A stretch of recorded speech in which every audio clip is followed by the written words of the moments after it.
Assalamualaikum warahmatullahi wabarakatuh. Saya Heni Rahmawati, CGP Angkatan 10 Kabupaten Gunung Kidul dari SD Negeri Plain 5. Pada kesempatan kali ini, saya akan menyampaikan aksi nyata modul 1.4 tentang budaya positif. Berikut sesi berbagi yang saya lakukan di Kombel SD Negeri Plain 5. Bismillahirrahmanirrahim. Assalamualaikum warahmatullahi wabarakatuh. Waalaikumsalam warahmatullahi wabarakatuh. Pertama-tama marilah kita panjatkan puji dan syukur kehadirat Allah Subhanahu wa taala yang telah melimpahkan nikmat sehat dan nikmat sempat sehingga pada siang hari ini kita dapat bertemu di ruangan di SD Negeri Plain 5 dalam kegiatan komunitas belajar kita, yaitu komunitas belajar SD Negeri Plain 5. Bapak Ibu yang kami hormati, kami sampaikan terima kasih atas kehadiran dari Bapak Ibu semuanya yang telah berkenan hadir untuk mengikuti kegiatan berbagi praktik baik ini, kemudian diseminasi terkait dengan modul 1 CGP dari saya, yaitu Heni Rahmawati, CGP Angkatan 10 dari Kabupaten Gunung Kidul. Bapak Ibu yang kami hormati, sebelum kita masuk ke kegiatan kita, jadi kegiatan kita hari ini akan membedah terkait dengan budaya positif di sekolah. Namun sebelum kita masuk ke budaya positif, terlebih dahulu saya ingin menyampaikan jadi konsep atau peta konsep materi dari beberapa modul yang telah saya pelajari, dan menurut saya itu sangat bagus sekali untuk anak. Sehingga mari kita belajar bersama-sama, kita maknai bersama-sama sehingga kita bisa menjadi guru yang lebih profesional lagi. Yang pertama, di slide saya paparkan terkait dengan apa itu filosofi pendidikan Ki Hajar Dewantoro. Jadi di sini saya sajikan berupa infografik, refleksi gambaran terkait dengan apa itu filosofi pendidikan Ki Hajar Dewantoro. Nah, yang pertama yaitu apa atau what dalam konsep 5W1H. Apa itu pendidikan? Nah, bisa kita maknai bersama. Mungkin kita banyak sekali ya memahami arti pendidikan dari Google, dari undang-undang, itu banyak sekali tentang arti pendidikan. Namun di sini saya menyimpulkan dari beberapa modul yang saya pelajari, saya menyimpulkan bahwa pendidikan itu apa? Pendidikan adalah menuntun kodrat anak agar dapat memperbaiki lakunya untuk mencapai keselamatan dan kebahagiaan. Jadi menurut filosofi Ki Hajar Dewantoro, tujuan pendidikan itu adalah menuntun kodrat anak. Setiap anak memiliki kodrat yang berbeda-beda. Jadi ketika kita menuntun anak, itu kita sesuaikan dengan kodrat yang dimiliki oleh anak itu. Kemudian apa sih tujuan dari pendidikan? Nah, mungkin dari hasil refleksi saya ketika kemarin, apa sih tujuan awal pendidikan? Mungkin kita dulu pernah berpikiran tujuan pendidikan mungkin ada yang mendapatkan nilai bagus, kemudian bisa mendapatkan sekolah sesuai dengan yang diinginkan, bisa mencapai cita-cita, seperti itu ya. Mungkin ada yang di pikiran Bapak Ibu, tujuan pendidikan itu dulu seperti apa? Mungkin dari Bu Lia? Kalau menurut saya ya tujuan pendidikan itu yang pertama mencerdaskan. Jadi yang tujuannya utamanya mencerdaskan siswa-siswa agar dapat mencapai cita-citanya, seperti itu. Bagus sekali, sesuai dengan di undang-undang ya. Di undang-undang. Iya. Nah, benar sekali. Dan itu juga selaras dengan apa yang telah disampaikan oleh filosofi pendidikan Ki Hajar Dewantoro, bahwa tujuan untuk pendidikan itu sebenarnya adalah mencapai keselamatan dan kebahagiaan. Selamat. Apa itu arti selamat? Selamat artinya anak itu tidak dalam kekangan. Anak itu bisa mandiri, anak itu bisa merdeka. Merdeka arti di sini bukan independen, kebebasan bukan. Tetapi makna dari kata merdeka itu adalah anak bisa mandiri, bisa tanggung jawab dengan pilihan apa yang dipilih atau apa yang menjadi yang untuk kebahagiaan. Jadi mungkin bisa kita maknai bahwa tujuan akhir dari apa yang kita usahakan selama ini adalah mencapai suatu kebahagiaan. Mungkin ketika kita resapi bersama-sama, itu memang benar sekali bahwa tujuan akhir dari pendidikan yang akan kita raih itu adalah keselamatan dan kebahagiaan. Seperti itu. Kemudian kita sebagai guru ibarat memelihara dan mengarahkan anak agar tumbuh dan berkembang dengan baik. Nah, di sini kita memelihara dan mengarahkan agar anak tumbuh dan berkembang dengan baik. Kita juga memfasilitasi lingkungan yang memberikan support kepada anak serta mengarahkan agar tidak kehilangan arah. Nah, ini kalau menurut filosofi pendidikan, guru itu diibaratkan sebagai petani. Nah, mungkin keluarga kita di sini banyak ya yang sebagai petani ya. Nah, kalau petani itu biasanya nanam apa ya? Yang ditanam Padi, ketela, oh ya, kacang, jagung seperti itu ya.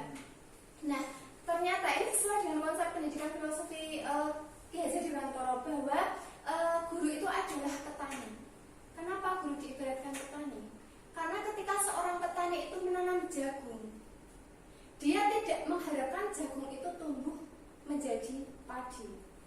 Pasti petani itu mengharapkan jagung itu tumbuh besar, menghasilkan jagung yang berkualitas. Seperti itu. Nah, demikian juga sebagai kita sebagai seorang guru. Ketika kita mendidik seorang anak, itu kita tidak bisa mengubah anak, tetapi kita hanya bisa mengarahkan bagaimana anak itu bisa tumbuh dan berkembang sesuai dengan kodrat yang dia miliki agar selamat dan bahagia. Nah, tentunya kita juga harus mempelajari apa sih kodratnya. Seperti itu. Kita juga harus memahami apa sih karakteristik peserta didik kita. Kemudian kita juga berkewajiban untuk memfasilitasi lingkungan. Nah, bagaimana kita menciptakan lingkungan yang kondusif dalam mendampingi belajar anak. Kemudian konsep yang kedua yaitu who. Siapa sih yang menjadi aktor utama dalam pendidikan? Nah, mungkin ada pendapat dari Bapak Ibu. Siapa sih aktor utama dalam pendidikan kita? Peserta didik. Iya.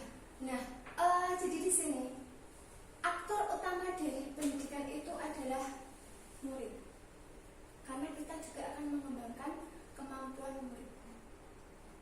Pendidikan bukanlah tempat di mana seorang guru dapat mengatur murid.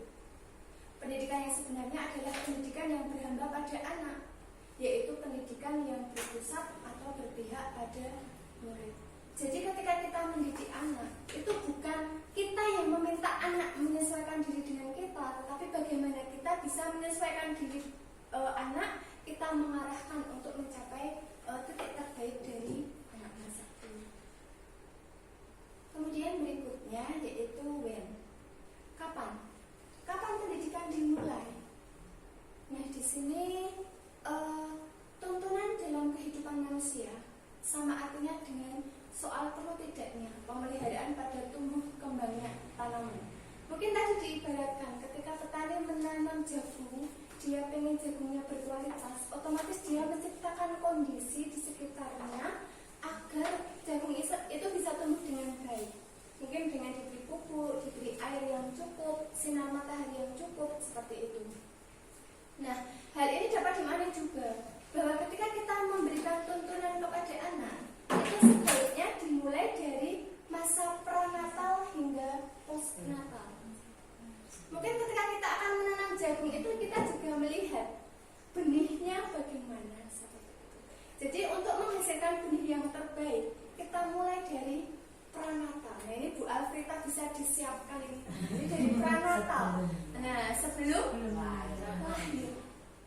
Nah, ini jadi ketika kita akan menyiapkan anak kita, kita mulai mendidik itu dari sebelum lahir atau pranatal hingga postnatal, itu setelah lahir. Lingkungan yang mendukung dan pemeliharaan yang baik akan menambah kebaikan pada tumbuh kembangnya anak. Jadi dua hal ini sangat berpengaruh sekali pada tumbuh kembang anak. Kemudian yang ketiga yaitu why.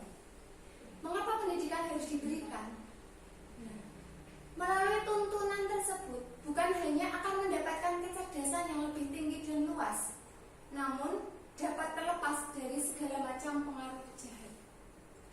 Nah, disinilah tujuan dari keselamatan, terbebas dari pengaruh jahat. Tuntunan tersebut untuk mencapai kebahagiaan dan keselamatan dalam hidup anak. Kemudian berikutnya, konsep berikutnya yaitu where atau di mana pendidikan dilaksanakan. Nah, pemegang peranan penting dalam keberhasilan pendidikan adalah keluarga, sekolah, dan masyarakat. Ketiga tempat tersebut yang akan mengasah cipta, rasa, dan karsa untuk membentuk kepribadian dan perilaku sosial anak. Jadi, mari kita sinkronkan tripusat pendidikan kita, yaitu di keluarga, sekolah, dan masyarakat. Kita bersinergi untuk membangun kekuatan-kekuatan yang ada pada diri anak, kemudian kita kembangkan. Berikutnya adalah bagaimana proses pendidikan dilakukan. Nah, setiap anak adalah individu unik dengan kekuatan kodratnya masing-masing. Pendidikan dilaksanakan dengan semboyan ing ngarsa tulodo ing madya mangun karsa tutwuri handayani. Nah, kita sering sekali mendengar hal ini. Namun ketika kita maknai, kok bisa ya? Bisa tercipta kata-kata seperti ini. Ketika kita maknai lebih dalam, ini ternyata manfaatnya luar biasa sekali bagi kita seorang pendidik yang dapat memotivasi kita. Kita sebagai guru, engarsa tulodo, berarti kita di depan harus memberikan Contoh. Eng madya mangun karsa, Di tengah-tengah memberi semangat. bagus sekali. Di tengah-tengah anak kita memberikan semangat. Otomatis kita harus berbaur dengan anak. Kemudian yang ketiga, tuturi handayani. Apa itu tuturi handayani? Di belakang memberi dorongan. Iya. Di belakang memberikan Dorongan. Karena kadang-kala ketika kita menuntun anak itu kadang motivasinya naik, kadang motivasinya turun. Oleh karena itu kita harus berupaya motivasi itu tetap terjaga. Nah, ini adalah hal yang saya maknai dari modul 1, yaitu filosofi pendidikan Ki Hajar Dewantara. Ketika kita maknai begitu besar sekali, dan ketika kita rasakan itu benar-benar berdampak sekali, dan kita harapkan pemahaman kita yang sama dan selaras terkait konsep pendidikan ini bisa kita selaraskan, kemudian kita bisa bersama-sama untuk memajukan sekolah kita, utamanya di SD Negeri Pelayanan. Kemudian, ini budaya positif. Tadi ketika kita akan menuntun seorang anak, kita juga harus memperhatikan lingkungan yang mendukung tumbuh kembangnya anak. Nah, di sini sangat penting sekali. Mari kita belajar budaya positif. Mungkin ada yang berpendapat budaya positif itu apa ya kira-kira?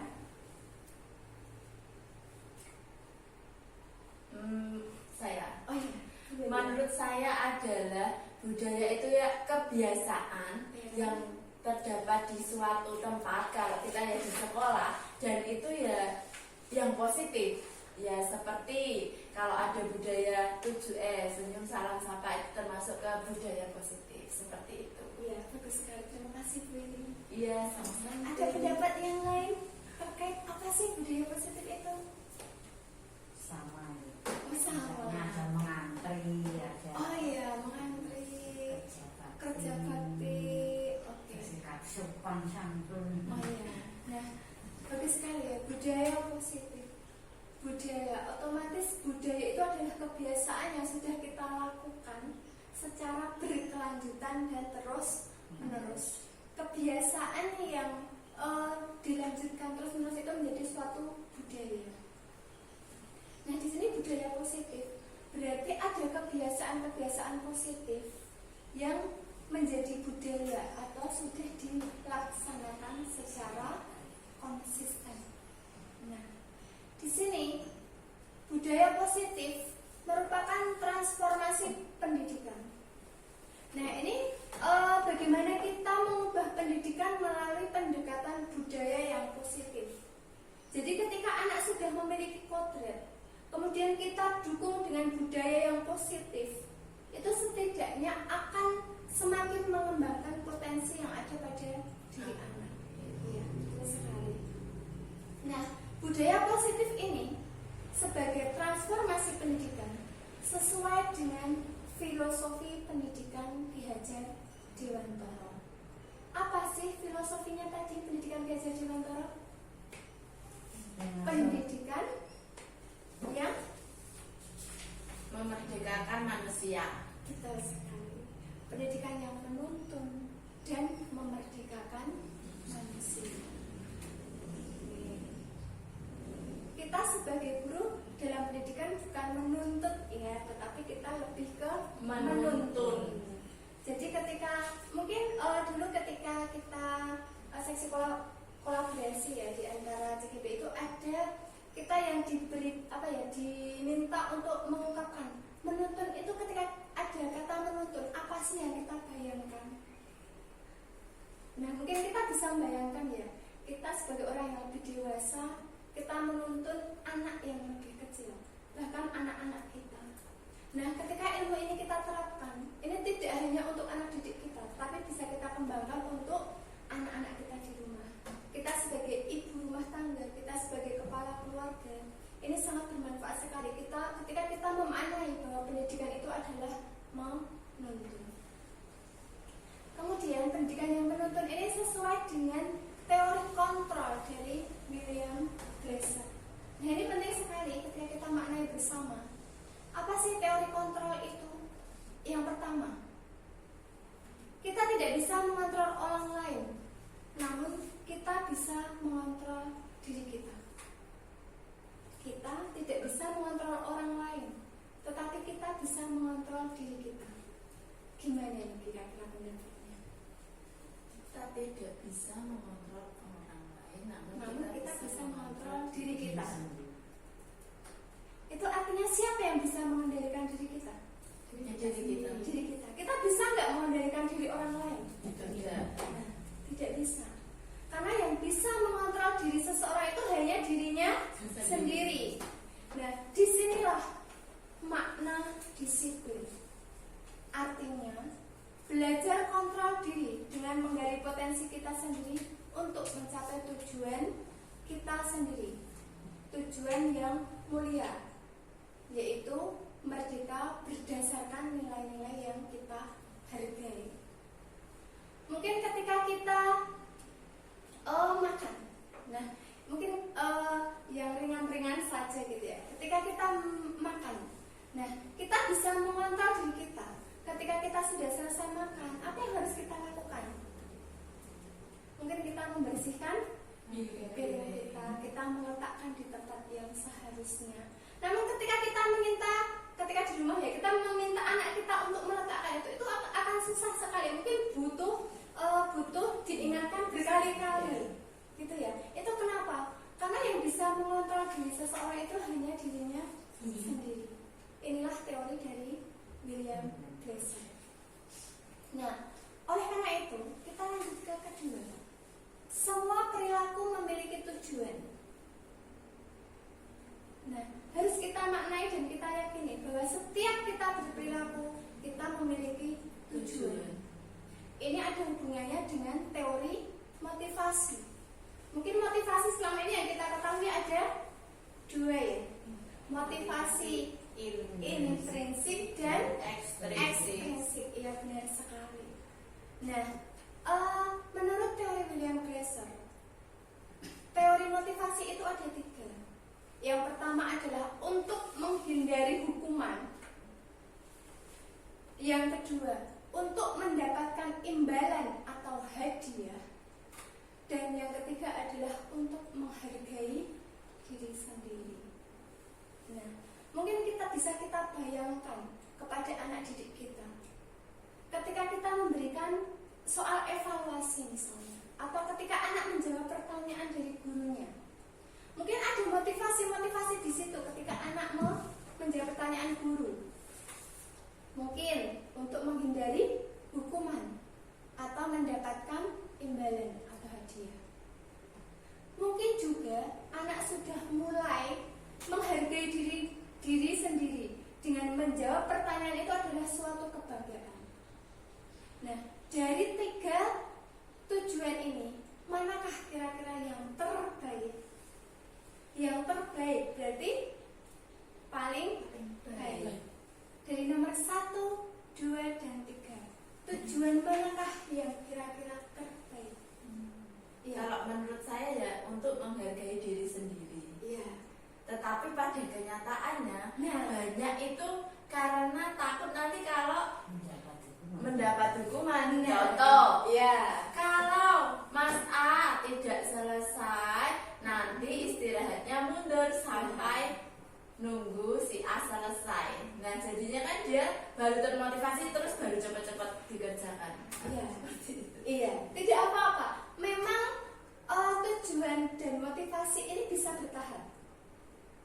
Nah, mari kita belajar bersama dari yang awalnya mengerjakan tugas itu untuk menghindari hukuman. Nah, mari kita bersama-sama belajar bagaimana mengerjakan tugas itu sebagai perilaku untuk menghargai Diri sendiri.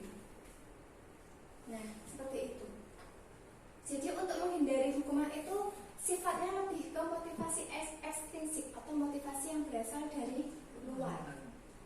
Yang kedua, untuk mendapatkan imbalan hadiah itu juga ekstrinsik, motivasi dari luar.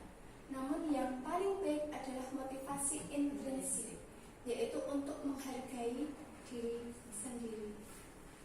Seperti itu. Nah, nanti apa yang dikatakan oleh Bu Belia tadi, kita lanjutkan ke berikutnya. Nah, ini ada realitas yang berbeda, kebutuhan dan cara pandang. Ada juga kolaborasi dan konsensus pilihan-pilihan.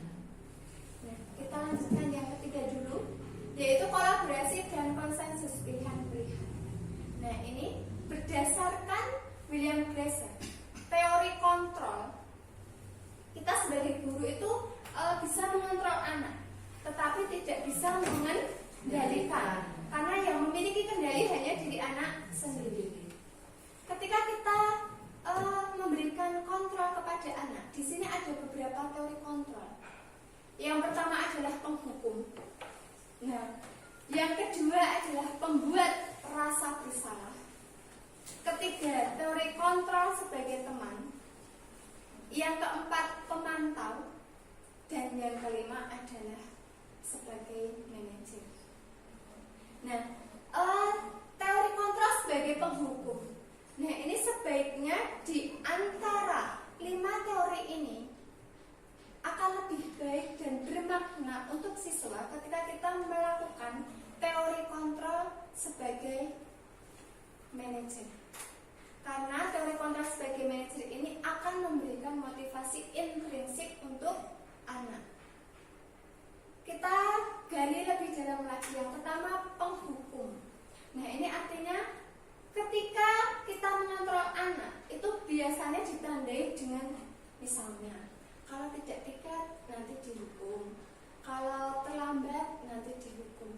Nah, ini akan membuat ada hubungannya dengan teori motivasi yang tadi. Jadi sebaiknya kita hindari sebagai guru, sebagai penghukum. Kemudian yang kedua, pembuat rasa bersalah. Ini biasanya kita menggali-gali kesalahan dari diri anak. Ini sebenarnya juga tidak bagus untuk perkembangan psikologi anak. Karena membuat anak merasa down, merasa terus bersalah. Kemudian sebagai teman, dulu saya pikir ketika kita teori kontrol dengan anak itu sebagai teman, itu saya kira bagus sekali ya. Ternyata ada kelemahannya juga. Ketika kita melakukan teori kontrol pada anak dengan teman, seperti teman, itu anak kadang lupa konsepnya. Kurang menghargai. Nah, betul, ya, mungkin seperti itu. Jadi sebenarnya kita yang bagus itu seperti apa ya? Kita menyesuaikan kondisi yang ada. Ketika anak butuh teman, berarti kita manfaatkan teori kontrol sebagai teman. Nah, ketika kita mengontrol anak, yang paling bagus adalah teori sebagai manajer. Gimana caranya? Nah, contoh ya, ketika sebagai manajer itu kita memberikan kontrol kepada anak melalui pertanyaan-pertanyaan.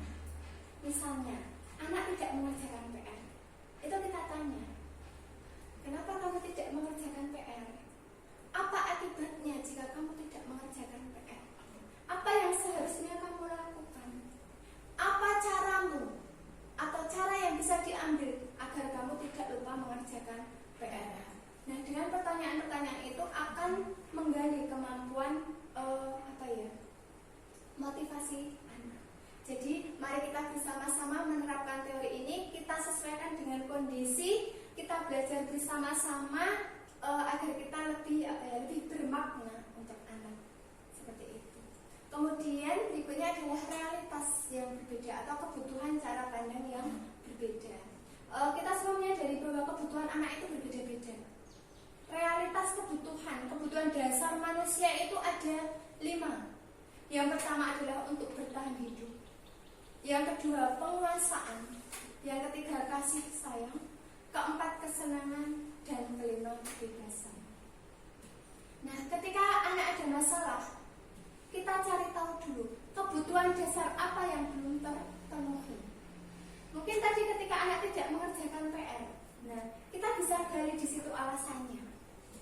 Nah, mungkin dia kesenangan, mungkin ada faktor kesenangan. Nah, mungkin ada dalam diri dia yang belum tersalurkan kesenangan atau kasih sayang. Mungkin di rumah jauh kurang dari orang tua. Nah, seperti itu. Orang tua bekerja, Iya. lalu di rumah cuma sama nenek atau hanya bersama kakaknya. Nah, seperti itu. Seperti apa yang diceritakan Buya dan Desi tadi, bahwa ketika anak berbuat sesuatu, kita cari tahu dulu sebenarnya ada kebutuhan dasar apa sih yang belum terpenuhi. Nah, mari kita kita berusaha untuk Memenuhinya. kalau sebagai orang tua ya, tentunya kita tidak ada ya. Tetapi bagaimana kita menaik rasa kasih sayang, kebutuhan kasih sayang dari guru kepada muridnya, seperti itu. Nah, Bapak Ibu, ini berbagi pengalaman penerapan budaya positif di kelas melalui segitiga restitusi. Nah, jadi ketika ada kesalahan, ketika anak berbuat kesalahan, itu kita bisa menyelesaikannya dengan segitiga restitusi. Apa sih segitiga restitusi? Mungkin kemarin saya sudah memberikan link ya terkait dengan YouTube saya. Nah, mungkin ini bisa kita lihat sejenak.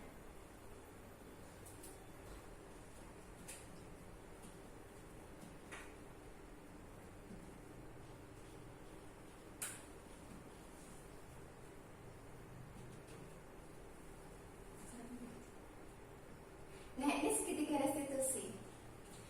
Apa sih yang harus dilakukan untuk menggali menyadarkan anak tentang kesalahannya? Yang pertama adalah menstabilkan identitas. Jadi ketika anak berbuat salah, kita harus stabilkan dulu identitasnya. Jangan sampai anak terbebani dengan rasa dia adalah anak yang mungkin tidak disiplin, dia adalah anak yang suka berbohong. Jangan kita bebani dengan seperti itu, tetapi kita stabilkan dulu. Misalnya ada anak yang tidak mengerjakan PR, kita stabilkan. Mungkin semua orang pernah tidak mengerjakan PR, namun, di situ kita beri penguatan bahwa kesalahan itu manusiawi. Namun bagaimana caranya kita tidak terpaku pada kesalahan itu. Kita jadikan kesalahan itu sebagai pembelajaran. Seperti itu. Ini caranya dengan semua orang pernah berbuat salah, misalnya. Itu adalah hal yang manusiawi, seperti itu. Jadi kita bisa menerapkan konsep itu. Setelah anak stabilnya, identitasnya terstabilkan. Nah, kita lanjutkan dengan validasi tindakan yang salah. Sebenarnya dua konsep ini bisa dibolak-balik sesuai dengan kondisi. Nah, kemudian validasi tindakan yang salah itu dengan menanyakan alasan atau kebutuhan dasar tadi yang belum terpenuhi. Kemudian kita juga bertanya solusi dari masalah tersebut. Kemudian setelah validasi tindakan yang salah, kita bisa menanyakan keyakinan, yaitu keyakinan kelas. Menanyakan kembali keyakinan kelas yang telah disepakati di dalam kelas. Nah, ini adalah praktik segitiga yang saya lakukan. Ini adalah skenario 1, yaitu Ridho lupa tidak mengerjakan PR. Nah, ini kemarin saya mungkin sudah kita cermati bersama-sama ya. Ketika tidak mengerjakan PR, kita stabilkan dulu bahwa setiap orang mungkin atau murid lain juga pernah tidak mengerjakan PR. Namun gimana caranya biar kita kita jadikan lupa itu sebagai pembelajaran yang berarti. Kita tidak lupa lagi untuk mengerjakan PR. Kemudian kita validasi tindakan yang salah dengan cara menanyakan apa sih alasannya, seperti itu. Kenapa kok bisa lupa? Apa caramu? Cara yang kamu pilih biar besok tidak lupa. Oke. Kemudian yang terakhir bisa dengan menanyakan keyakinan kelas. Nah, ini nanti kita di akhir akan besok ketika pelajaran baru kita bisa mempraktekkan di kelas kita bagaimana cara membuat keyakinan kelas. Oke. Mungkin untuk videonya bisa kita cukupkan ya. Berikutnya mari kita berenung. Kita merenungkan. Bagaimana sih murid impian kita? Mungkin kita semuanya bermimpi ya, murid seperti apa yang kita inginkan. Mungkin dari sini ada yang ingin berpendapat? Ya. Oh ya, iya. Ya. Sebenarnya kalau sebagai seorang guru itu inginnya itu murid dua, dari segi akademiknya maupun segi non akademiknya. Tapi saya itu yang saat ini saya alami sendiri, saya itu inginnya kan murid itu dekat dengan saya. Makanya sesuai dengan tadi teori tadi, saya itu ingin murid seperti teman saya. Tetapi kenyataannya mereka itu malah sikapnya itu lebih ke rujak gitu. Jadi tidak ada lagi sopan santun ataupun sapa kalau di luar sekolah, semua pulang sekolah atau bertemu di jalan itu, anak-anak itu mungkin sikapnya yang menjadi impian saya itu. Oke, terima kasih. Bu Anrita, bagaimana sih murid yang menjadi impiannya? Kalau saya sebenarnya hampir sama Bu dengan Bu Lia. Iya. Seperti dalam unggah-ungguhnya di sini, mungkin pengennya saya setidaknya kalau tidak bisa bahasa Jawa yang baik dan benar pakai bahasa Indonesia mungkin. Iya, iya. Tapi kenyataannya masih sama saja. Terus keinginan saya ya yang mampu bersopan santun kepada guru maupun kepada teman sebayanya. Oh iya. Terima kasih ya. Jadi mimpi kita itu terkadang sama ya. Memimpikan sesuatu yang baik seperti itu. Intinya seperti itu pada dasarnya. Nah, kemudian mari kita lanjutkan ke pertanyaan yang kedua. Apa saja nilai kebajikan yang kita harapkan pada diri murid kita? Nah, mungkin tadi Bu Lia menyampaikan kesopanan seperti itu. Bu Azita juga kesopanan dalam berkomunikasi atau berhubungan dengan orang yang lebih tua. Mungkin ada nilai-nilai kebajikan yang lain. Nah, di sini sebagai inspirasi contoh-contoh dari nilai kebajikan. Ini yang pertama, profil pelajar Pancasila itu ada 6 profil atau 6 nilai kebajikan. Mulai dari beriman, bertakwa kepada Tuhan Yang Maha Esa dan berakhlak mulia, mandiri, bernalar kritis, berkebinekaan global, gotong royong, dan kreatif. Nah, sesuai dengan sifat itu ya.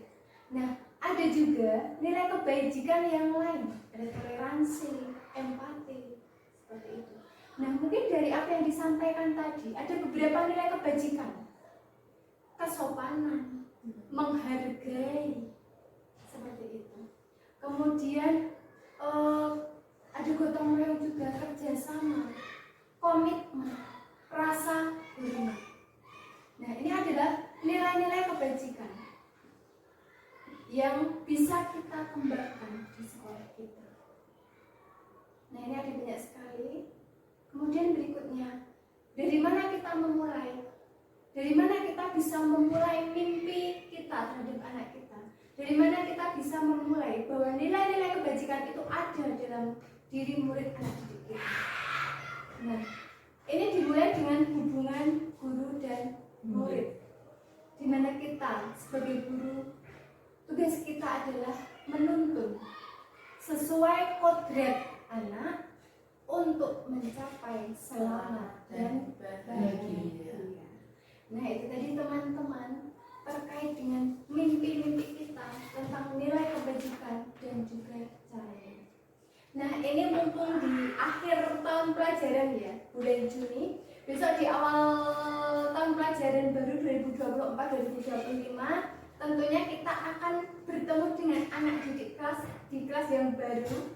Nah, oleh karena itu kita bisa melakukan dengan membuat keyakinan kelas. Nah, mungkin terkait refleksi saya nanti bisa dicermati sendiri ya. Nah, ini terkait dengan keyakinan kelas. Kenapa sih kok keyakinan kelas itu penting? Karena keyakinan kelas ini merupakan salah satu cara atau bagaimana membangun budaya positif di kelas. Ya. Nah, ini ada beberapa cara yang bisa kita lakukan. Kalau di kelas kita mungkin kita sudah punya tata tertib. Di sekolah kita punya tata tertib ya. Iya. Ya, kita punya tata tertib. Kita juga punya yang namanya kalau di kelas kesepakatan kelas. Nah, apa beda nggak sih peraturan dengan kesepakatan kelas? Kira-kira Beda. Menurut saya kalau tata tertib itu kan kita buat secara menyeluruh. iya. Dan itu tidak sesuai dengan bagaimana ya, kondisi tiap kelas. Tetapi kalau kesepakatan kelas itu anak-anak membuat aturan sendiri yang sesuai dengan kondisi mereka. Jadi mereka sendiri yang menciptakan kesepakatan kelas itu. Guru hanya memfasilitasi anak untuk mereka dapat mengungkapkannya. Nah, iya ya. Salah satunya seperti itu juga. Namun bisa kita lebih rinci lagi. Sebenarnya di kelas juga ada peraturan, di kelas juga ada kesepakatan, ada keyakinan. Namun mana yang lebih baik? Kalau peraturan itu biasanya kita mendasarkan pada sesuatu. Kalimatnya pun bisa berupa kalimat positif ataupun negatif. Namun jika keyakinan kelas itu adalah nilai yang kita yakini di kelas, nilai kita yakini bersama-sama untuk kita bangun berdasarkan nilai-nilai kebajikan tadi. Nah, kemudian keyakinan kelas ini nanti tujuannya apa? Tujuannya untuk menyadarkan kepada anak dan menjadi pedoman anak dalam berperilaku, utamanya ketika berperilaku di kelas. Misal, bagaimana cara dia berperilaku terhadap gurunya? Mungkin kita bisa memasukkan keyakinan atau nilai kebajikan ketika bersama temannya banyak perbedaan, mungkin bisa kita masukkan di situ nilai kebajikan. Nilai apakah itu? Menghargai atau bisa juga toleransi. Nah, ketika mungkin banyak sekali ya, ketika anak sering membuang sampah di daji ya mungkin ya. Nah, mungkin kita bisa masukkan nilai kebajikan di situ. Kira-kira apa sih nilai kebajikan yang bisa kita masukkan terkait dengan kebiasaan? Mungkin ada kegiatan buang sampah sembarangan. Kira-kira nilai kebajikan apa yang bisa kita masukkan? Gotong royong bisa ketika tiga. Kemudian kebersihan, keindahan, betul sekali. Nah, besok ini bisa kita lakukan bersama-sama. Mari kita lakukan di kelas kita. Kita sepakat untuk membuat keyakinan kelas. Dimulai dari kegiatan pertama, berdiskusi memunculkan peraturan yang perlu ditaati warga kelas. Jadi mungkin di kelas kita sudah ada kesepakatan sebelumnya, sudah ada peraturan. Nah, kita munculkan kembali peraturan tersebut. Kita mungkin bisa kita bacakan kembali, bisa kita Jadi mempertegas. Iya, bisa kita tadi tegaskan sudah kembali. ditulis tapi diingatkan dipertegas. Betul sekali. Nah, setelah itu, setelah kita mengingatkan, berdiskusi atau munculkan peraturan yang yang perlu ditaati. Nah, cara yang kedua adalah mengubah peraturan menjadi kalimat positif. Mungkin pernah ya kita membuat peraturan tidak boleh membuang sampah sembarangan. Tidak boleh rame di kelas. Nah, tidak seperti itu. boleh naik meja. Betul. Nah, itu sebenarnya mari kita rubah dari kalimat yang negatif. Misalnya tidak membuang sampah sembarangan, bisa dirubah menjadi Buanglah sampah pada tempatnya. benar sekali. Dari kata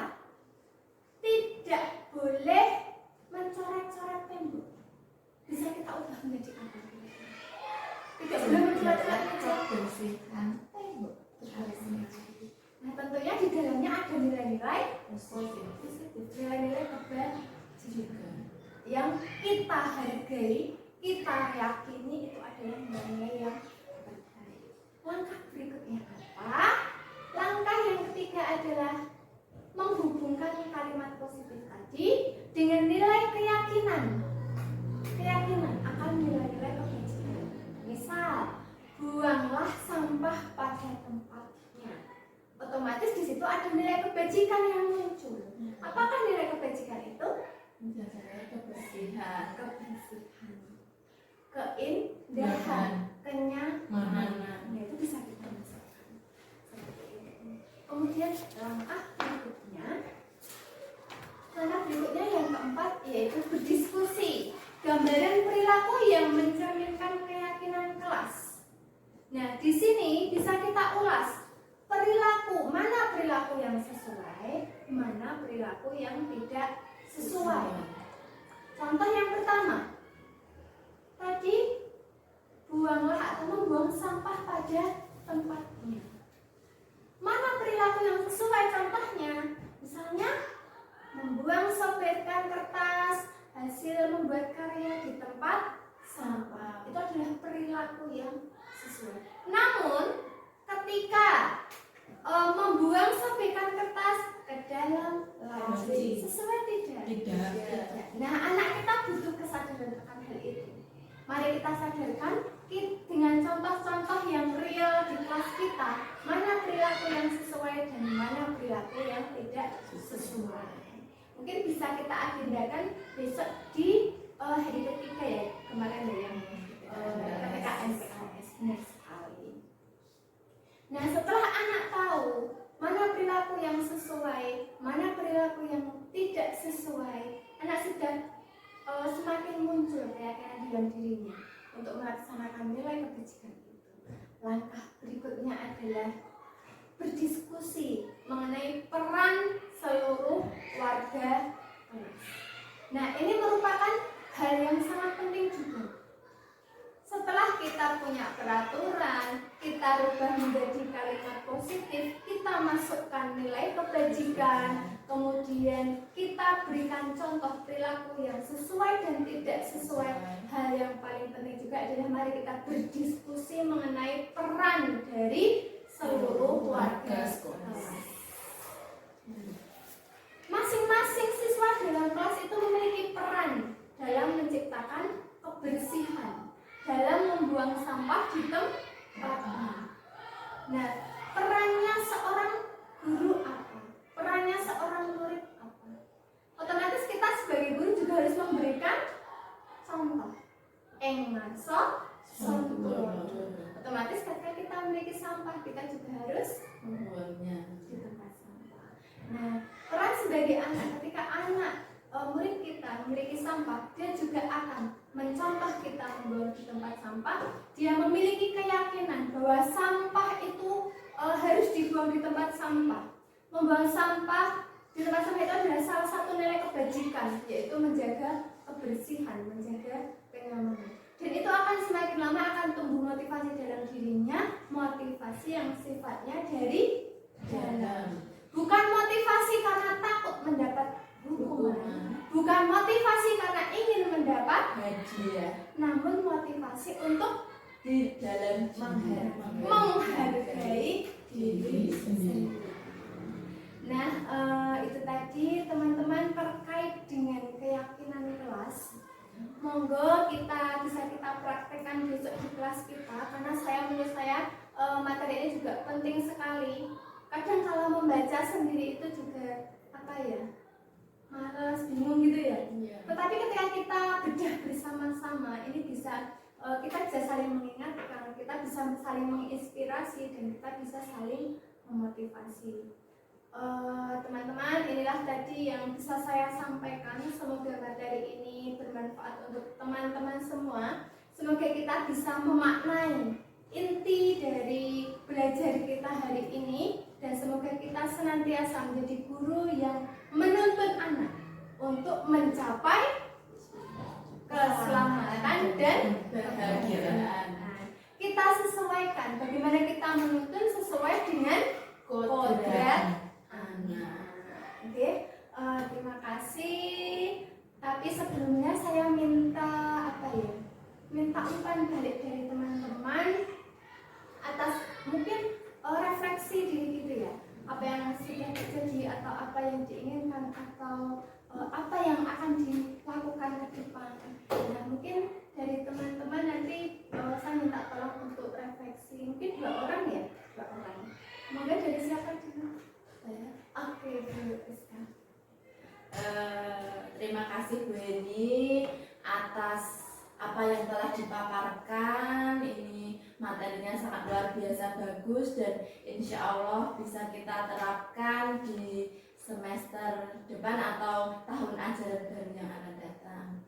Nah, dari saya sendiri, saya sangat tertarik dengan keyakinan kelas ini karena selama saya mengajar ini, memang anak-anak itu sudah membuat peraturan di kelas sendiri, tetapi memang peraturannya itu masih mengandung kalimat yang negatif, sehingga di dalam tulisannya itu semua kata-katanya tidak. Nah, mungkin ya kesalahan saya karena saya tidak memperbaikinya, jadi saya tuh inginnya dulu ya itu yang buat anak-anak sendiri agar anak-anak itu mempunyai keyakinan diri untuk melakukannya seperti itu. Tapi ternyata dari apa yang telah Bu Heni sampaikan ini, saya merefleksi diri saya ingin mengubah apa yang ada di dalam kelas saya itu, yang dari keyakinan kelas yang ada dan mereka membuat dengan kalimat-kalimat negatif itu akan bisa diubah menjadi kalimat yang positif. Terima kasih Bu Eni.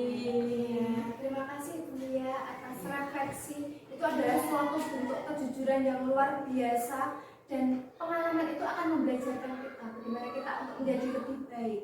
Nah, refleksi itu bukan untuk menilai kita, namun untuk membelajarkan kita menjadi pribadi yang lebih baik lagi. Mungkin satu lagi dari teman-teman, dari siapa? Desi mungkin. Baik, terima kasih.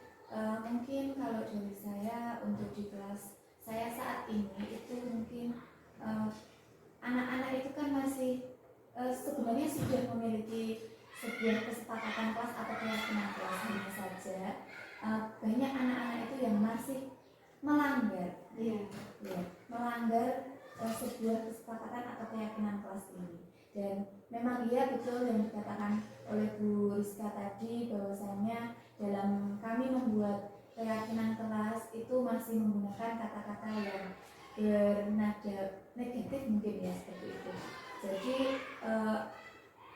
ke depannya, karena ini besok di tahun ajaran baru dan juga murid yang baru, itu bisa kita terapkan lagi menggunakan kata-kata yang lebih positif dan membangun siswa, sehingga siswa itu juga merasa menghargai dirinya sendiri, kemudian siswa juga mau melakukan atau melaksanakan keyakinan kelas sesuai dengan apa yang telah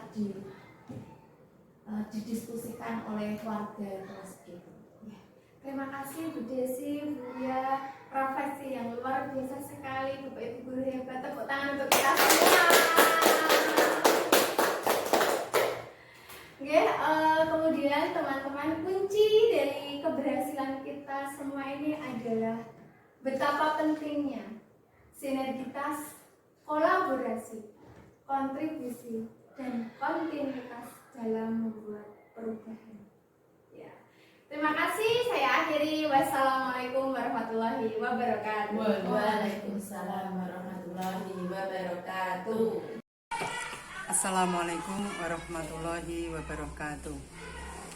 Perkenalkan, saya Ngati Inem, Kepala Sekolah SD Negeri Pelayan 5, yang pada kesempatan ini akan memberikan umpan balik tentang budaya positif yang telah didiseminasikan oleh Ibu Heni Rahmawati MPD, calon guru penggerak angkatan 10, kepada warga sekolah SD Negeri Pelayan 5, bahwa keyakinan-keyakinan dan kebiasaan-kebiasaan di sekolah SD Negeri Pelayan 5 yang telah disusun telah menjadi komitmen bersama warga sekolah dan akan dilaksanakan pada tahun pelajaran 2024-2025.